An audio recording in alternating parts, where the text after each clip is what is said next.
আমরা আমাদের mind refresh করার জন্য আমরা বোনেরা মিলে একটা প্ল্যান করে ফেললাম, আমরা কোথাও ঘুরে আসি।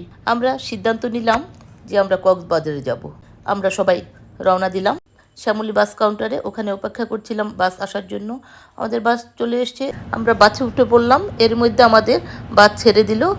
আমরা চলে আসলাম কুমিল্লায়, ওখানে বিরতি দিয়েছিল। আমরা ওখান থেকে একটা রেস্টুরেন্টে যেয়ে বসলাম। ওখানে একটা রেস্টুরেন্টে বসে আমরা চা নাস্তা খেয়ে নিলাম। আমি চা খেলাম আর আমার বোনের ছেলে ওরা খিচুড়ি খেলো। এর মধ্যে আমরা চলে এসেছি কক্সবাজারে।